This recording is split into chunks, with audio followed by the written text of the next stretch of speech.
Ok, alors maintenant ce que je vais vous montrer, c'est comment réaliser dans le contexte de votre pièce plancher de base le déflecteur qui est là. Voilà. Donc, comment faire? Déjà prendre connaissance du plan de définition. Ok, donc l'équerre qui est là.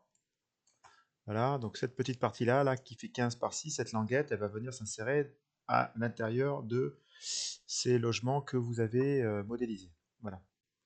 Donc, on peut se rendre compte que l'arbre de construction de notre pièce, se composera de bases et de languettes pour fixation du déflecteur. Les languettes pour fixation du déflecteur, eh ben, elles sont ici. Donc le déflecteur va venir se positionner au-dessus. Où est-ce qu'il est le déflecteur? Ben, le déflecteur, il est là. D'accord, ça c'est le déflecteur et ça c'est les supports de déflecteur. Voilà. Ok, donc je vais sur SolidWorks et j'ouvre mon plancher de base. Il est là. Donc en fait, ce qu'on va faire, c'est qu'on va par exemple commencer à partir de cette face-là. On va demander la création d'une nouvelle esquisse. Ok, voilà. Pour faciliter la lecture, on va changer le mode d'affichage et on va se mettre en mode ligne filaire, d'accord? Donc ici, on reconnaît là donc les deux traits qui correspondent aux limites de notre languette, d'accord? Donc en fait, ce qu'on va faire, c'est qu'on va s'appuyer sur les géométries existantes. Donc je vais passer là, là, là. Je refais à peu près le contour. Vous voyez, ici je suis perpendiculaire, voilà. Je me sers des lignes d'inférence. Voilà. Là, ok, je m'accroche à des géométries. Voilà. Donc j'ai fait mon esquisse. Il ne me reste plus qu'à mettre mes cotations. Donc j'ai 40 de hauteur. Ok, je vais chercher l'outil ligne de cotation. Je mets 40 au niveau de la hauteur. Ok, je valide. Ensuite, j'ai mon inclinaison qui est à voilà, 45 degrés. Ici, mes 15, j'ai pas besoin de les mettre. Mes 6 de hauteur, j'ai pas besoin de les mettre. Mais par contre, ici, mes 12,50, je vais devoir les mettre. Voilà. Ok. Alors, on se rend compte que cette ligne-là, elle devrait être coïncidente avec celle-ci. Ouais, en tout cas, elle devrait être dans le même alignement. Je vais donc rajouter des relations géométriques en demandant à cette ligne et à cette ligne. Alors, cette ligne est noire, donc elle va me servir de référence et je vais demander tout simplement aux deux lignes d'être collinéaires. Voilà, vous constatez que cette ligne s'est mise au niveau de celle-ci, c'est bien ce que je voulais. Voilà, donc ici on constate voilà, qu'il reste encore ici une petite modification à faire. Donc ici, ça correspond à l'épaisseur de mon d'éperon. Donc je vais demander, en ajoutant des relations, à cette ligne d'être égale à celle que j'avais dit au début, qui était celle-ci. Voilà, donc pas le point, supprimer, ajouter des relations.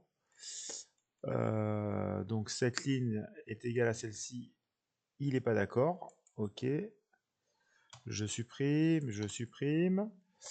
On peut dire que cette ligne et cette ligne doivent être égales. Voilà. Donc ça, de toute façon, les 6, ils sont là. Hein. Ça correspond bien à l'épaisseur de mon éperon. Donc je peux valider. Je vais réessayer, voir. Donc cette ligne et la première ligne ici. Non, il n'est pas d'accord. Ok. Bon, il n'est pas d'accord. Donc c'est pas possible d'avoir une égalité. Donc cette ligne et cette ligne, on les veut toutes égales. On valide, ok.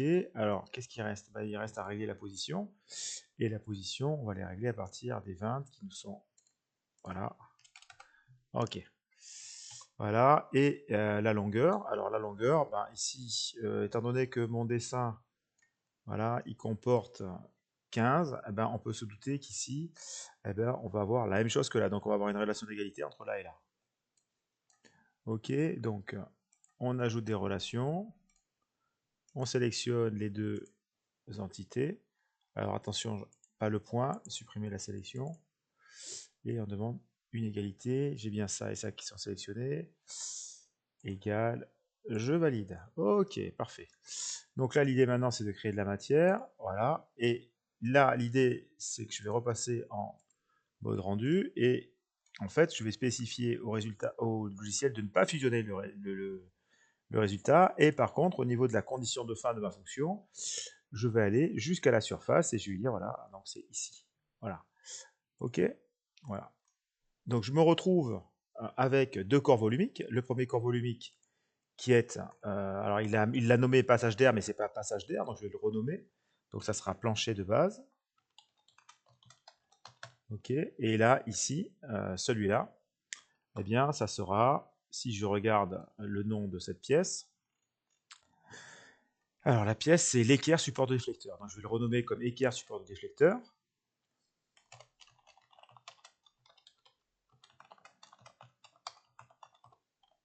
Ok, voilà. Et ici, bossage extrusion, bah, je vais mettre équerre. Voilà. Alors je ne peux pas mettre équerre support de déflecteur, puisque l'équerre support de déflecteur, j'ai déjà mis là, donc ça n'ira pas. Il ne faut pas avoir deux fois le même nom dans l'arbre de construction. Je valide. Voilà une des façons de pouvoir créer voilà, donc là, le plancher de base, le support plancher, et l'équerre support de déflecteur. Voilà. Comment faire pour faire le reste? C'est pas très compliqué. On va demander au logiciel de créer une nouvelle esquisse là-dessus. Et puis on va se servir de l'esquisse qui est là. Voilà, on va la sélectionner et on va la convertir. Donc vous voyez, je la récupère. Fonction. Et je vais aller, comme tout à l'heure, jusqu'à la surface. Voilà, en lui demandant de ne pas fusionner le résultat. OK. Voilà, je renomme. Donc ça sera la 1. OK, ça, alors je vais CTRL-C. Une fois, je reviens, CTRL-V, 2, entrée. Je recommence 3 fois la même opération. Là, je crée une esquisse. Je pars de l'esquisse numéro 7 qui est là, je la sélectionne, je la convertis. Elle apparaît dans mon plan d'esquisse. Fonction. Je désélectionne ça. Voilà, je valide. Je renomme. CTRL-V. 3, hop, entrée.